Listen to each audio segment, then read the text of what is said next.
সূর্যবংশীর মতো এবার মাত্র 17 বলে 50, 24 বলে 71 রান, প্রায় 300 স্ট্রাইক রেটে অবিশ্বাস্য একটা ইনিংস খেলে দলকে জেতালেন তাওহিদ হৃদয়। অস্ট্রেলিয়া সিরিজের আগে বিধ্বংসী ইনিংস খেলে তাক লাগিয়ে দিলেন সবাইকে। তার ইনিংসে ভর করে জয় পায় তার দল। বৈভব সূর্যবংশীর মতো তাওহিদ হৃদয়ের সে অবিশ্বাস্য ইনিংস নিয়ে বিস্তারিত এই রিপোর্টে।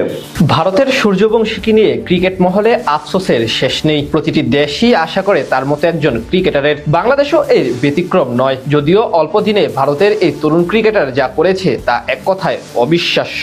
বৈভব সূর্যবংশীর মতো মানের বাংলাদেশ দলেও প্রতিভার কমতি নেই, যার মধ্যে অন্যতম বড় নাম তাওহিদ হৃদয়। দেশের ক্রিকেট ইতিহাসে অন্যতম সেরা অর্জন যুব বিশ্বকাপ জয়ী দলের সদস্য এই ক্রিকেটার এখন জাতীয় দলেরও নিয়মিত মুখ। তার তেমনি এবার খেললেন এক বিধ্বংসী ইনিংস। আজ ঢাকা প্রিমিয়ার লিগে প্রায় 300 স্ট্রাইক রেটে এক অসাধারণ ইনিংস খেলে রীতিমতো হইচই সৃষ্টি করেছেন ডানহাতি এই মিডল অর্ডার ব্যাটার। 4 ছক্কার বন্যা বসিয়ে সূর্যবংশীর মতোই দুর্দান্ত ইনিংস খেলে সারা ফেলে দিয়েছেন দেশের ক্রিকেট মহলে। এমনিতেই ব্যাট হাতে দীর্ঘদিন ধরে ফর্মের মাঝে আছেন এই ব্যাটার। কিছুদিন আগে নিউজিল্যান্ডের বিপক্ষে সিরিজেও অসাধারণ ব্যাটিং করেছেন তিনি। চলমান ডিপিএল এ এখন অব্দি সফল। সেখানেই আজ মোহামেডানের হয়ে রানের ফোয়ারা ছুটিয়ে দেন হৃদয়। প্রতিপক্ষ অগ্রণী ব্যাংকের বোলারদের উপর তাণ্ডব চালান তিনি। আজ আগে ব্যাট করতে নেমে মোহাম্মদ সাইফুদ্দিনের বোলিং তোপের সামনে তেমন ভাবে দাঁড়াতে পারেনি অগ্রণী ব্যাংকের ব্যাটাররা। জাহিদ জাবেরের 44 রান এবং নাসির হোসেনের 25 রানের উপর ভর করে কেবল 133 রানে অল আউট হয়ে যায় তারা। জবাব দিতে নেমে ওপেনিং পজিশনে 16 বলে 22 রানের ইনিংস খেলে বিদায় নেন ওপেনার এনামুল হক বিজয়।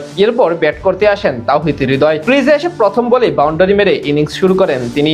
এরপর এক ডট দিয়ে আবার 4 মারেন। অষ্টম ওভারে শহীদুল ইসলামকে টানা 3 বলে 3 বাউন্ডারি মারেন। নবম ওভারে রবিউল ইসলামের উপর চড়াও হন হৃদয়। টানা 3-4 ও 2 ছক্কা হাঁকিয়ে সেই ওভারে আনেন মোট 24 রান। পরের ওভারে নাসির হোসেনকে 4 মেরে মাত্র 17 বলে পূর্ণ করেন ব্যক্তিগত অর্ধশতক। এরপর আরো 7 বল মোকাবিলা করার সুযোগ পান তিনি। সেখানে মারেন আরো 4 বাউন্ডারি। সব মিলিয়ে এদিন 24 বলে 71 রানের এক বিধ্বংসী ইনিংস খেলে ম্যাচ জিতিয়ে দেন এই ব্যাটার। সেখানে প্রায় 300 স্ট্রাইক রেটের সাথে 10টি 4 ও 4টি ছক্কা ছিল তার। এমন ইনিংসে সহজ জয় নিয়ে মাঠ ছাড়ে মোহামেডান স্পোর্টিং ক্লাব। সামনে অস্ট্রেলিয়ার বিপক্ষে ওয়ানডে ও টি20 সিরিজ আছে। তার আগে হৃদয়ের এমন পারফরমেন্স নিশ্চিতভাবে বড় বার্তা ভক্তদের জন্য। তার এমন ফর্ম যদি ধরে রাখতে পারেন তাহলে সেটি হবে দারুণ কিছু। যদিও হৃদয় ইতিমধ্যে নিজেকে জাতীয় দলে থিতু করে তুলেছেন, সেখান থেকে তার কাছ থেকে অজিদের বিপক্ষে 2 সিরিজেই ভালো কিছু প্রত্যাশা করছে ভক্তরা। এবার ডিপিএল এ এখন অব্দি 5 ম্যাচে পাক্কা 60 গড় এবং টি20 সুলভ 132 স্ট্রাইক রেটে 240 রান করেছেন তাওহিদ হৃদয়।